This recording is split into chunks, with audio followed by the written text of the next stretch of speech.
ಬನ್ನಿ avocado milk shake ಹೇಗೆ ಮಾಡೋದು ಅಂತ ನೋಡೋಣ.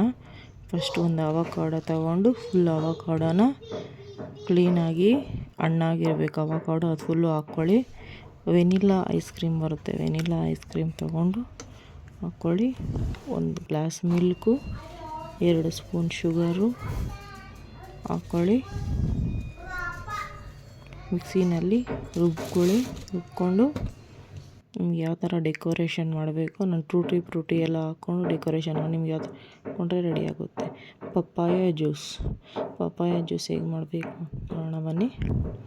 ಪಪ್ಪಾಯ ಜ್ಯೂಸ್ಗೆ ನಾನು ನೀಟಾಗಿ ಕಟ್ ಮಾಡ್ಕೊಂಡಿರೋ ಪಪ್ಪಾಯನ ತೊಗೊಂಡಿದ್ದೀನಿ. 4ರಿಂದ 5 ಸ್ಪೂನ್ ಪಪ್ಪಾಯ ಹಾಕ್ಕೊಂಡಿದ್ದೀನಿ. ಒಂದು 8 ಗೋಡಂಬಿ ಹಾಕ್ಕೊಂಡಿದ್ದೀನಿ. 8 ಗೋಡಂಬಿ ಹಾಕ್ಕೊಂಡು ಮಿಲ್ಕು, 1 ಗ್ಲಾಸ್ ಮಿಲ್ಕ್ ಹಾಕ್ಕೊಂಡಿದ್ದೀನಿ. ಶುಗರು ನಾನು ಕಮ್ಮಿ ಪಪ್ಪಾಯ ಹಾಕ್ಕೊಂಡಿರೋದಕ್ಕೆ ಶುಗರ್ 1 ಸ್ಪೂನ್ ಮಾತ್ರ ಹಾಕ್ಕೊಂಡಿದ್ದೀನಿ. ನಿಮ್ಗೆ ಎಷ್ಟು ಬೇಕಾದರೆ ನೀವು ಅಷ್ಟು ಹಾಕ್ಕೊಳ್ಳಿ. ಮಿಕ್ಸಿನಲ್ಲಿ